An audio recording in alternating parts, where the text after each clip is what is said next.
Okay. Oh my gosh. Okay, basic. Sorry.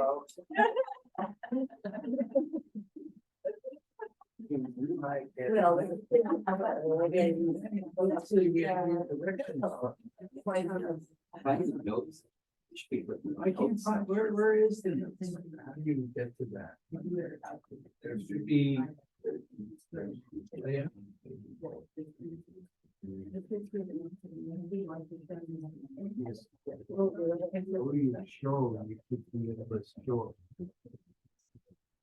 Oh, but you're. So I'm gonna forward this to you. Yep, perfect.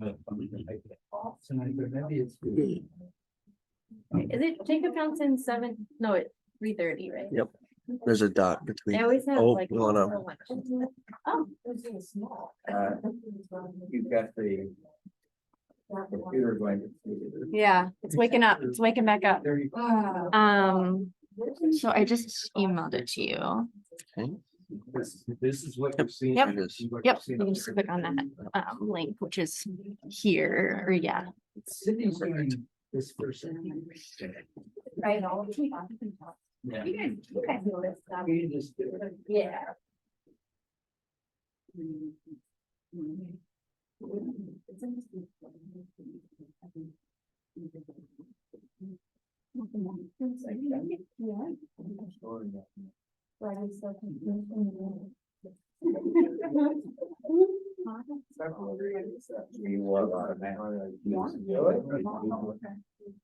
All the way across here. Yeah.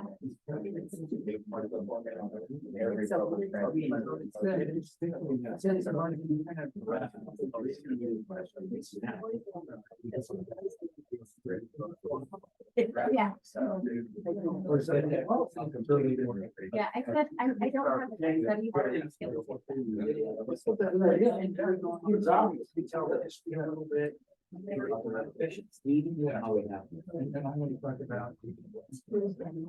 I don't know. I don't know. Sounds great. All right, Daniel, what you got?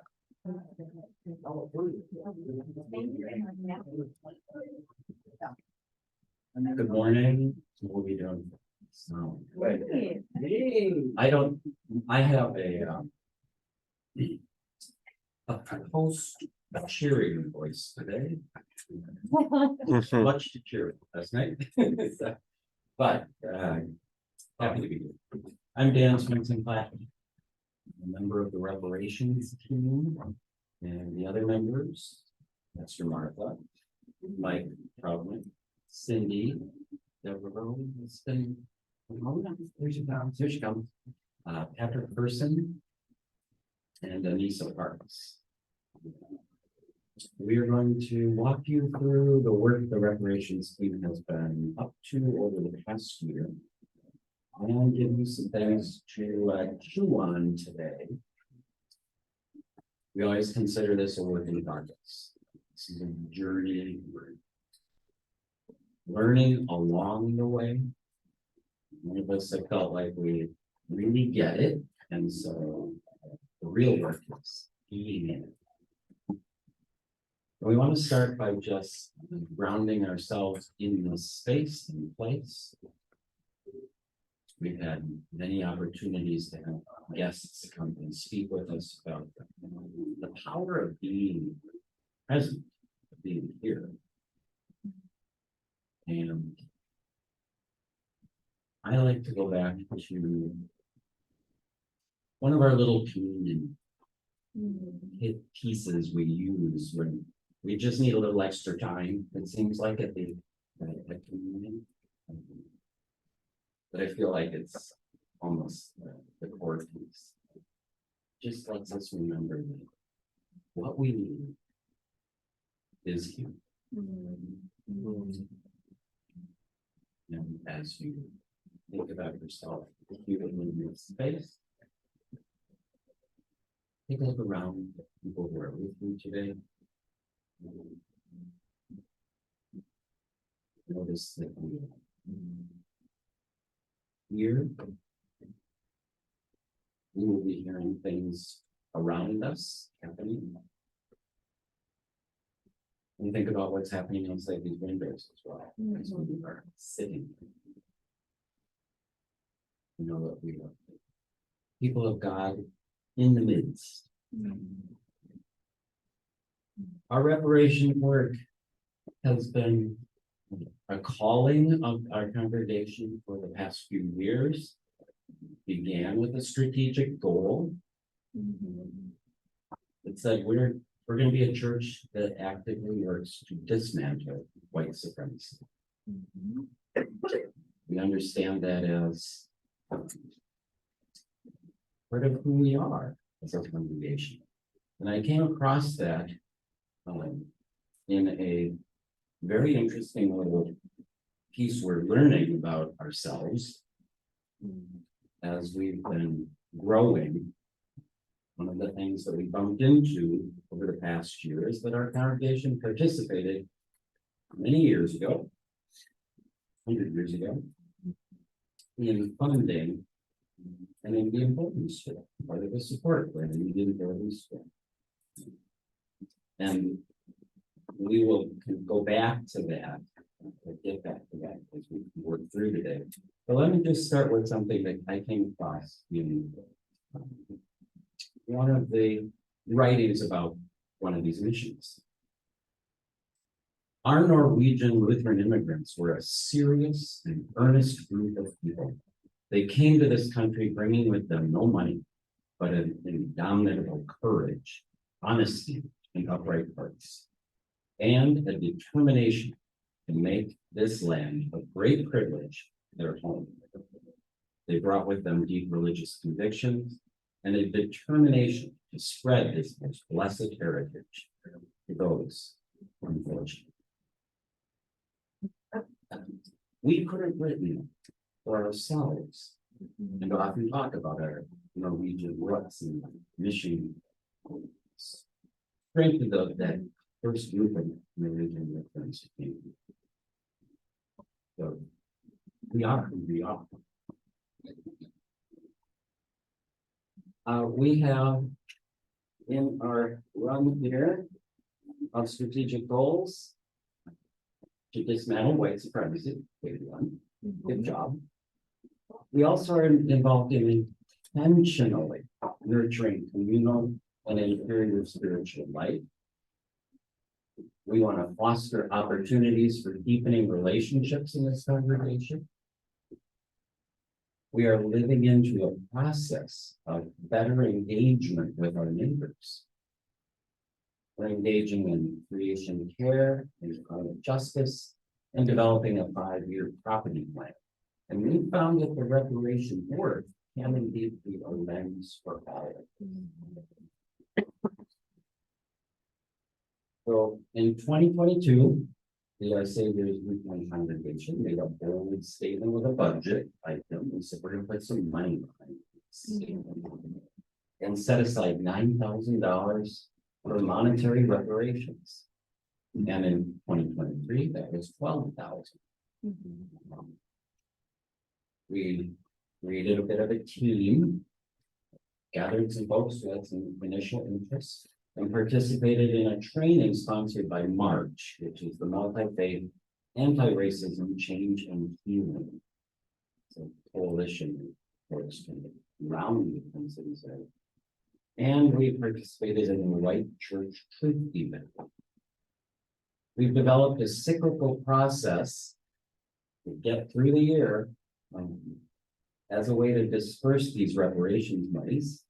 And this is our second time through. First time was definitely a learning process. Second time still feels like we'll figure it out. The first year we allocated reparations to land recovery, to EPNI, the East Coast Neighborhood Institute, and to the Land Trust, City of Lakes Land Trust. And this has been one of the ways we think about who we are.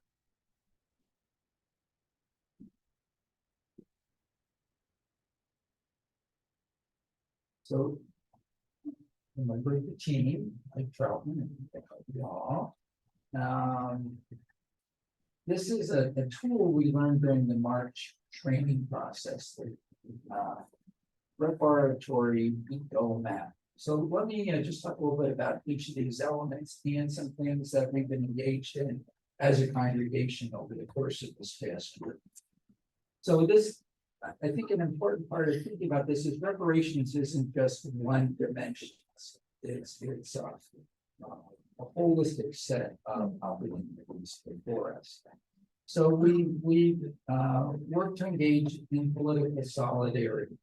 An example of that would be joining our neighbors at the site of the Roof Depot on Palm Sunday, where 12 or so of us gathered to wave palm branches and be part of sort of a mini service and sort of demonstration of our solidarity with our neighbors, working to reclaim that site and try to prevent greater harm to indigenous and non-indigenous neighbors. The second element is relationships. An example of that, led by Pastor Martha, by others in our congregation, is to grow our ties with All Nations Church just down the street. We attended Sandy Whitehawk's honoring ceremony. We were involved in sharing the boarding school banner. We also were part of support for the Nibby Walk around Lake Superior. I'm going to go now to spiritual practice, where we're currently working on with All Nations on the Thanksgiving service in just a month or so. And wealth distribution. Certainly an important part, but not the only part of reparations, but that's part of our reparations budget. And maybe a very concrete example was just a couple of weeks ago in terms of our auction held here, where you generously gave, I think we raised close to $14,000 for support of the East Phillips Neighborhood Institute. And now I want to take a little more time to talk about grief and truth. We've done some of that through our reflection that Dan shared about boarding, our support for boarding schools in the past. But yesterday, 13 of us were privileged to be part of the Sacred Sites tour with Pastor Jim Barry Jacobs. And I'm going to now offer, many of those folks are in the room here, just to offer what you say a word or two about what you felt. So, and Cindy, you've been on this in the past, you weren't yesterday, but Amy, Jim, would you be willing just to come up to the microphone and share a word? Dorothy, Sharon, share a couple of you just share a word of reflection on either an impact, something that touched your heart, or maybe a new tidbit of knowledge that you get.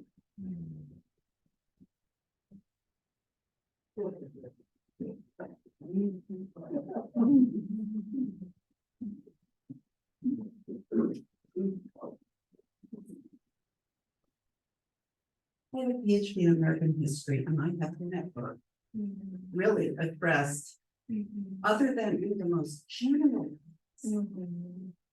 the reality of what happened to the people who were here before my ancestors were. And there, even though we know this in our heads, to see it in a place nearby, a place that we will pass again once a month for the rest of our lives, or regular work. To see that and to the specificity of the stories, and their lasting impact, was just very, very powerful. I was with another American historian who taught in Hollister for years, and she said, "We didn't address this. This was 5 miles away. What is this?" So it was very powerful.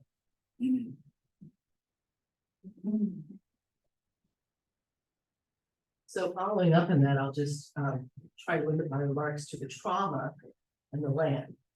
And of course, we're talking more about the intergenerational trauma. And it was apparent to me, and I've been learning this too slowly, from, people who have experienced it.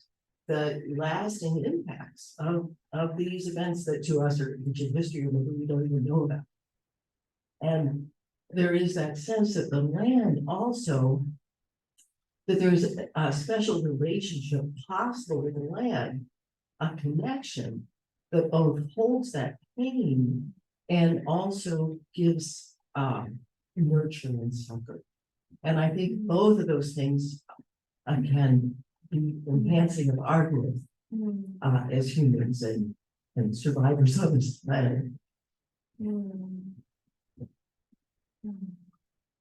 Thank you. Sharon, did you want to share something?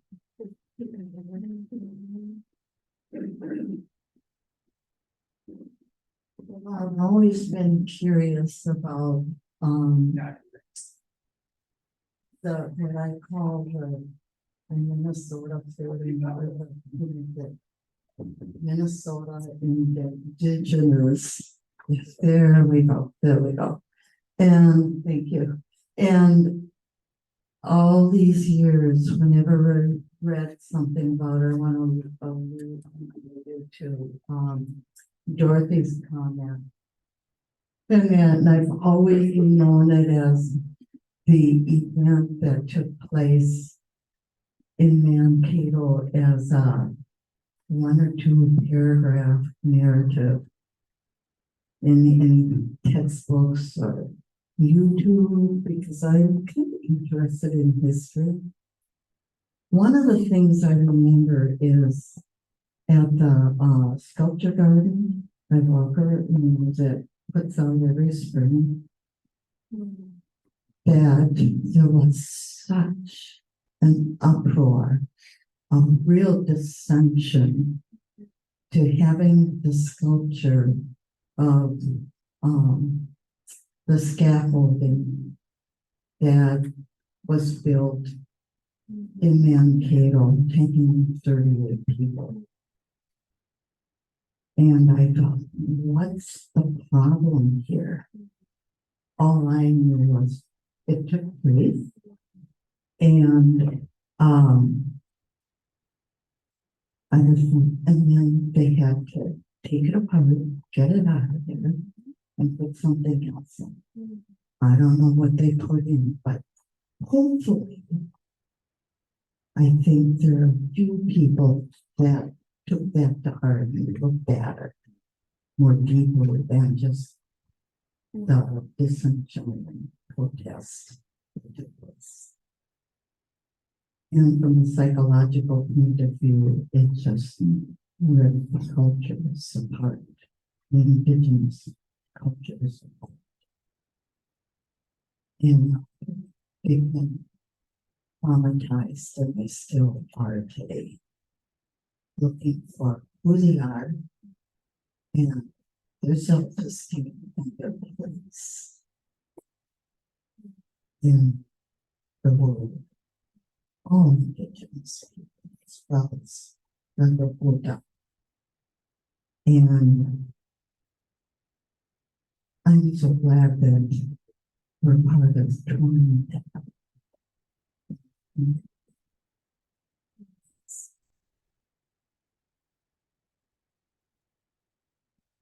Well, thank you. I'm hoping we will find some additional ways to share experience. At very least on Facebook, on our messengers Facebook page. Maybe we'll even have another forum, just talking more and sharing more. Among the lessons that I learned yesterday was the idea that I've been taught about history is to think about history along a timeline, and to think about history in terms of time. And Jim Bear shared with us that indigenous people don't look at history through a timeline. They look at history through place. And so its place is where history is, not time. And so the what occurred at a particular time and a place is still there.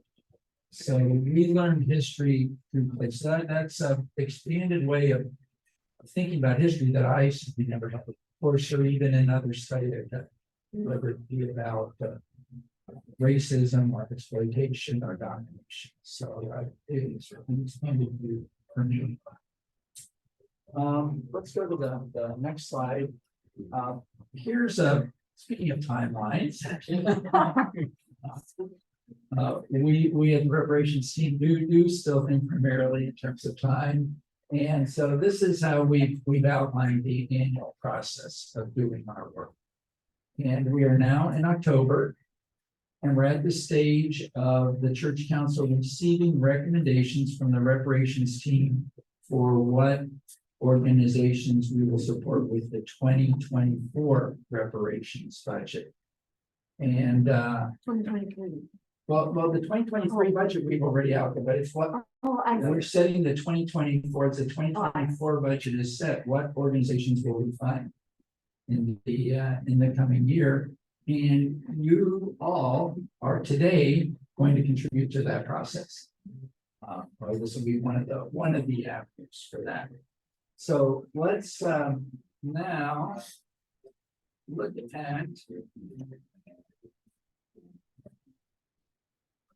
the groups that we're looking at supporting, proposing to you to either support or raise questions about. So the group that we're continuing, one of the groups that we want to continue supporting from the reparations team perspective is the City of Lakes Community Land Trust. And while there's a number of elements of our repertory eco map here, this probably centers in on the wealth justice, the wealth building arm of that map. Because what the City of Lakes Community Land Trust does is it offers a way for families of low, moderate income to begin to participate in home ownership. And they do that through a process of creating a land trust so that families can enter into home ownership with monthly payments very similar to what their monthly rent would be. And we can go into more details about how that process, you heard that when the former executive director of the land trust was here a couple of months ago. But they are now up to, I think, about 340 home ownership units throughout the Twin Cities. About 55% of those are on the north side, about 45% are here on the south side of Minneapolis. And they work with persons of all backgrounds and colors to meet those low moderate income guidelines. But the majority of their homeowners are people of color. And this week, several of us, Rico, Mr. Martha, and myself, were at the opening of a new unit for them. They have taken ownership of, the land trust has, of 628 Franklin Avenue. So just 2.5 blocks from us. And most of their properties are single family homes. This is a bit different. It's going to be a 7-unit land trust where the individual families come in there. 6 of the units are 3 bedrooms, so they're designed for families. And it's an amazing project. It's a building that's been vacant, I think, for 30 years. And it's been converted with a lot of support from the city and also from the state and the foundations to make this possible. So it's great for the neighborhood and great for the 7 families that moved in there. That's sort of what, and there's a new executive director at the City of Lakes Land Trust, Andrea Reese. She's a member of the Leech Lake Nation, and I think we'll bring a different spirit, and they've had a great past, and I think a very bright future.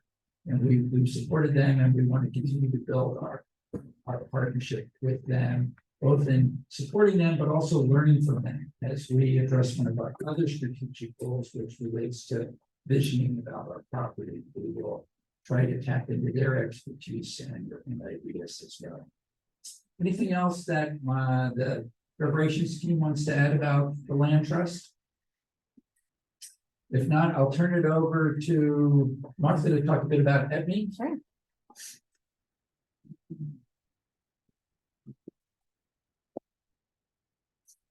Yes, so we were privileged at the beginning of September to welcome Karen Clark and Steve Sandberg here to talk about the East Phillips Neighborhood Institute. They have been working for a decade or more, fighting the city for control of the Root Depot site, which is several acres. It's the site where there used to be a pesticide plant, and the arsenic of which contaminated a good part of the south side, which is why we are part of what's called the arsenic triangle. So really, EPNI has been all about working for a vision of environmental justice for Phillips. They've been working for reclaiming that site so that they can build a community center, an indoor urban farm that we have aquaponics that would create good paying green jobs for the community. That would have solar on the roof, affordable housing units there, really a vision of beloved community and abundant life in East Phillips. And as you know, they've won this victory. They now have possession of the land, though they still need, right now they're in a phase of raising millions of dollars in order to finalize the sale from the city. So that's really where they're at. They're kind of working on pre-development and raising lots of money with big funders. They recently sent an update, and some of you might receive updates from EPNI. If you want to be kind of in the know of what's happening week to week, I encourage you to sign up for those emails. And one of the things they wrote about this last week is wanting us to support the folks who are living just 3 blocks away at Camp Nenusat. So that's the name of the encampment that's really close to us. And some of the leaders in EPNI have been very involved in supporting just folks who are surviving out there with basic needs. So like, for instance, right now there are no porta potties there. There are about 150 people living there. And so people are using like plastic bags for their waste. And they're asking the city, because the city owns the land, to provide porta potties, and they are not doing that.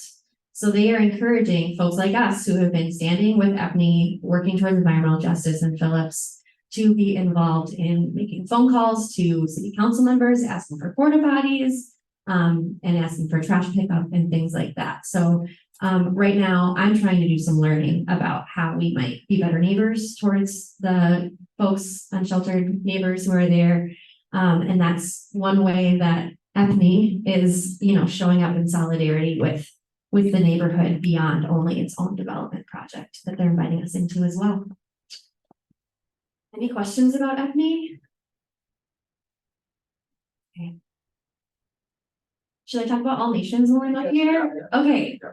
So All Nations Indian Church is officially a UCC church, but they also get a lot of funding from the ELCA. They kind of see themselves as both ELCA and UCC. They are very close to us, really on the other side of the encampment. They're at 23rd and Bloomington. And they are an intertribal community of Native folks, also folks of all races who gather there. Right at 10:30 when we gather for worship, they are opening their doors to the neighborhood to provide a free breakfast to everyone. And really, their building is used so much all day, like every week. They open their doors for so many different gatherings of the Indigenous community, for American Indian Movement meetings.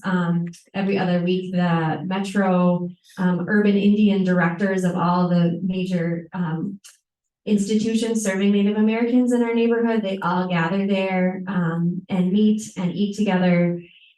It's really an amazing community center in so many ways. And as Dan mentioned at the beginning, we've been showing up for them in some new ways. We funded an honor quilt to bless Sandy Whitehawk, one of their members who wrote a book about growing up as an adoptee in a white home that was quite abusive and her own journey of healing. We also are gonna do a Thanksgiving service again, centering Native voices.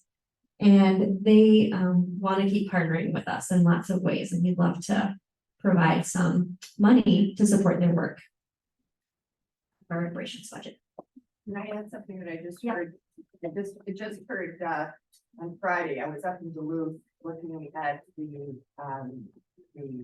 memorial for the three service workers who've been killed, and then you were with Native Americans too. And one of the things that I found out from the descendant of, the significant chief on the town is that they start anything that they're honoring, if they bring a peace pipe in, they start with a piece, and I thought, they met some Lutherans before, that's how we look at it. These were to them.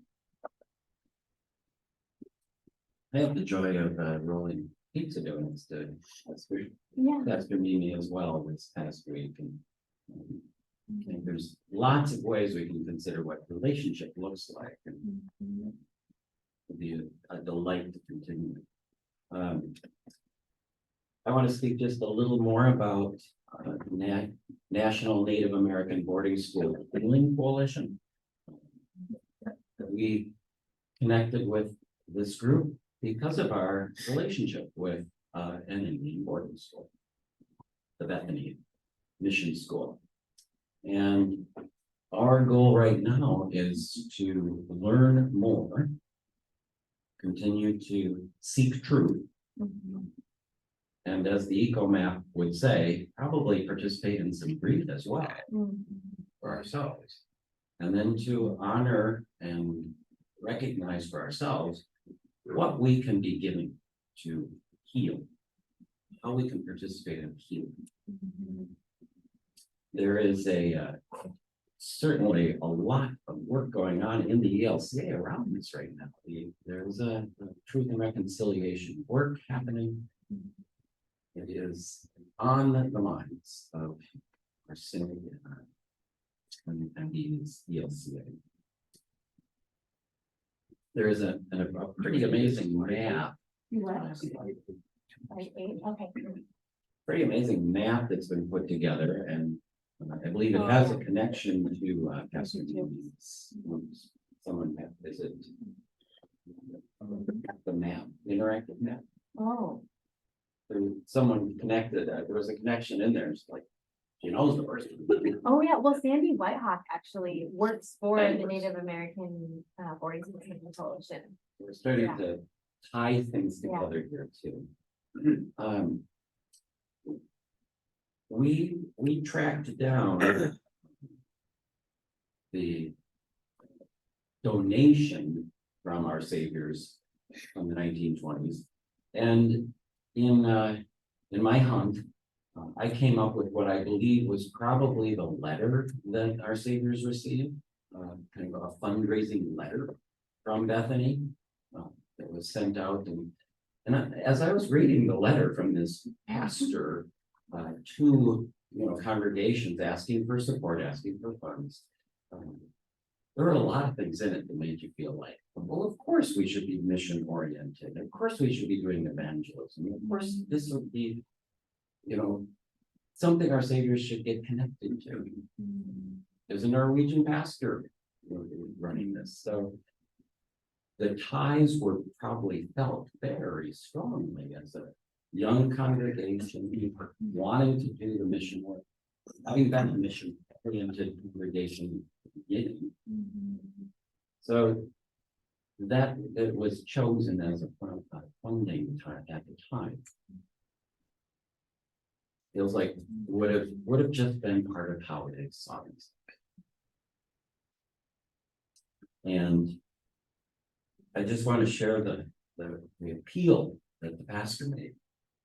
As God has opened the door for us, will not you, kind reader, with prayer and gifts, do your part to the end that our work may be enlarged, and that all these young may be admitted into our mission and become a salt among the remaining people who still live in darkness. And I think part of what, we can all sit with is our own sense of how we may continue to feel that. Wanting to bring light to the darkness. We say that a lot in our own ways of. So, yes. We're new to our seniors. I'm curious, like the boarding school, I'm going to assume that the children are forcibly taken away from their parents. Is that the case? Like, I know that that's happened in Right. other situations. I just don't know about in this particular. Yes, and in some of I've been doing a bit of reading about Bethany itself. Bethany was a Lutheran mission built out of a Lutheran church with pastors running it. Went through different formations based on who was able to support it, whether it was a church congregation. But at a point, they wanted to grow and they looked to the government for funds to be a contract with the government. And the government schools at that time were indeed much harsher than the mission schools. The mission schools really were set up to be a mission school, a church school, and often had kids from the church congregations participate too. We're very rural, you've got boarding setting, you could have kids come. So it wasn't all native kids, but as the pastor would describe, early on, it was hard to get the Indian kids to come. They had to do a lot of encouragement, as he describes it. Later, he says, once the school was running for a while, more of them would just show up. But a lot of that was described as it came because the conditions in the native communities at the time were deteriorating. Why were they deteriorating? They don't mention that they were perhaps part of the problem. So it may not have been as harsh, but indeed there was very similar conditions. Yes, you're taken from your families, you're removed of your culture, hair cut, clothing removed. And Yeah, I can see it. Yeah. so I think we understand that, well, but maybe not the Carlisle, kind of the description of Carlisle as wow, prison setting. It would still have been culturally inappropriate in how we imagine that. Yeah, is there a date on that letter, roughly what decade are we? Yeah, this is 1919 and 1920. About 100 years ago. I would have thought it was earlier, But that mission was open until 1955. Yeah. And these are photos from 53. Yeah, so. And as we then learned, the last director of the mission, when it closed, had some connection here and landed here at Our Savior's and officed here for a while. Came to do mission work in Minneapolis. Used our space as an office space. Some of those children are still. From the 50s. There's so much more to uncover. Yeah. We just started. Yeah. And I think as we've wanted to think about our own journey as a congregation, having the work being done around us gives us an opportunity to connect and learn more. The orange shirt was a start, but that's not the end for us.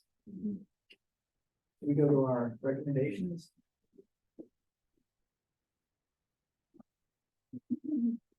Let's go back to what we covered just briefly now as we look at our recommendations and ask for your feedback on these 4 organizations.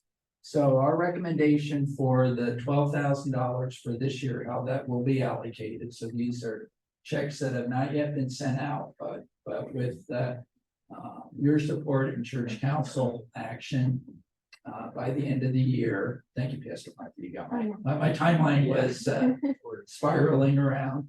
Our proposal is to send $3,000 to each of these 4 organizations. So we'll have a slide on each one of these.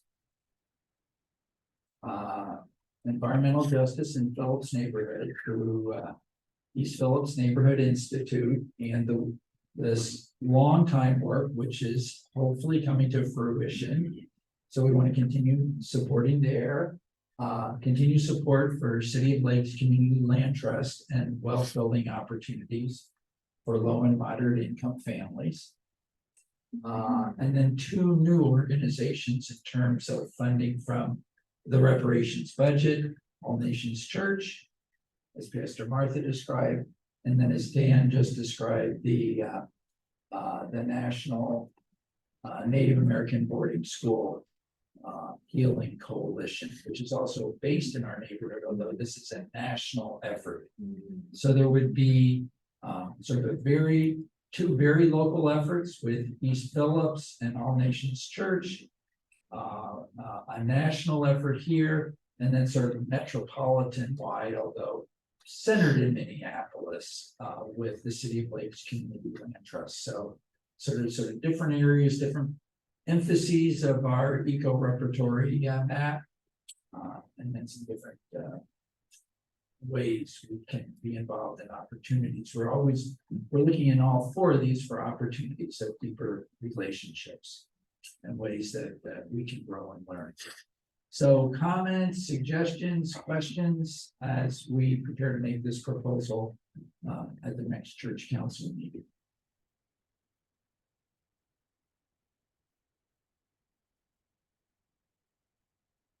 Say thank you to the team, the reparations team, and thank you to staff. Good to be with you, Rico, on that Thursday. Right, well, any other, Deb and then Cindy? Yeah, I'll just echo them, but in second, served on the outreach table for a number of years where we had a little budget to give away dollars, and I think we should still appreciate the reparations thoughtfulness and what deep engagement and preparation, decision making for this kind of decision making. Also, these organizations are so importantly tied to our history and our mission, and so I just want to really helped us, I think, with the congregation and learning about how to share our resources.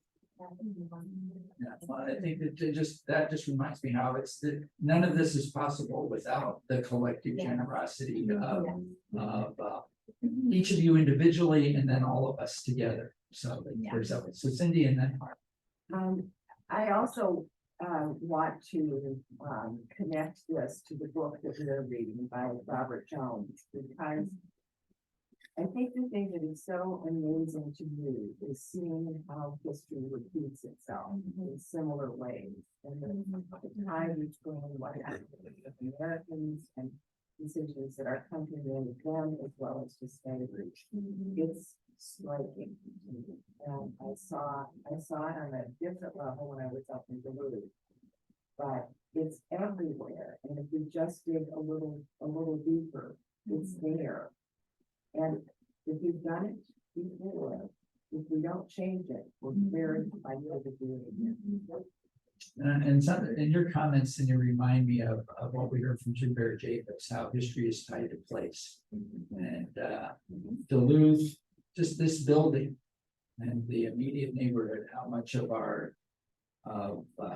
so many stories that of all, we can put them in good and bad categories. It's a good time to be Lutheran, to recognize that saintly acts and perhaps and sinful acts have occurred in the same place. So something that I think about living in Nakoma Square, I learned that Nokomis means grandmother. And grandma, and so all of these grandmothers and grandfathers are living in Nokomis. And I wish that the land could talk and tell what was there before. I don't know, and I wanted to contact Jennifer and say, is there anything else on what was here before? Maybe the land can talk. And we are doing a window on Indigenous and saying, on our relationship to the Indigenous community this for November, but I said, we have to say, this is the beginning of the journey that we're on. This is not the end of the story, and it's not all of the story. Marvin and then Jim.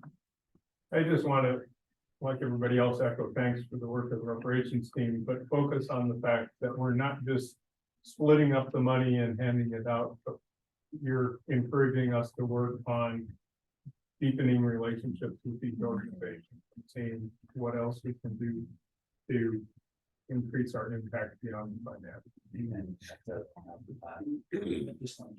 Exactly. Jamie. I'm, just like I'm sure most of you are aware of the fact that we're predominantly a white church, making the decisions about where the money will go or what we should do. And I know that, some of you have wonderful relationships with these organizations.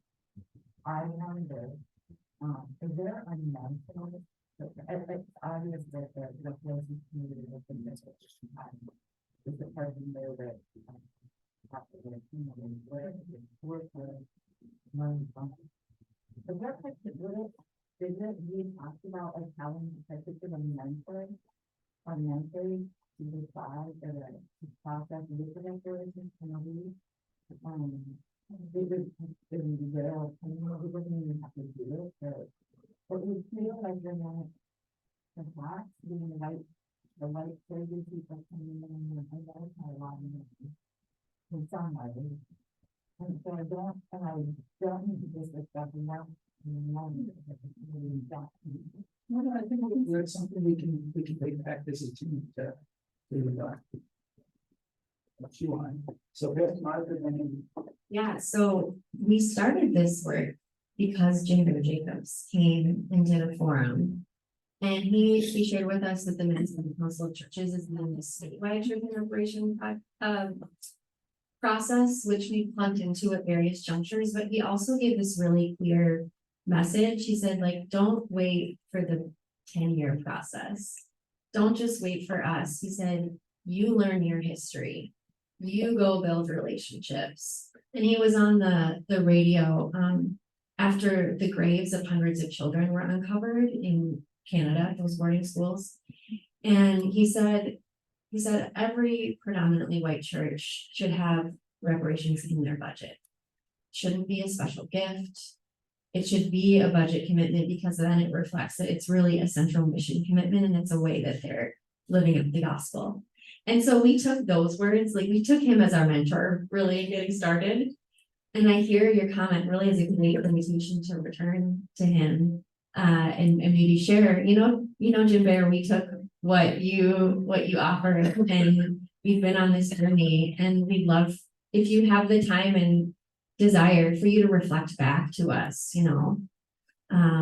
any observations that we could learn from. So, yeah. I think it's also important to talk about the one-to-ones. One-to-ones, yeah, that's been part of our relationship building piece, one-to-ones in the neighborhood. And I will just promote as well, because I see we're almost at time, and I know the choir needs to get singing. no choir. Oh, never mind, no choir, then we can just linger. Kids will be coming for the treats. Next Sunday is sort of a continuation of this conversation, because we're talking about our property reimagining work. And where is a lot of our wealth? In our property, right? Mm-hmm. And so it's going to be a very different tone. We're going to get really playful. We're going to get out the Duplos. We're going to get out the Magnetiles. We're going to do some dreaming about what our campus could look like. But as we do that, like very future-oriented, playful activity, we want to hold with us what we're learning from our history, these patterns we're trying to disrupt as we bring forward a vision for what God is up to in this part of the city.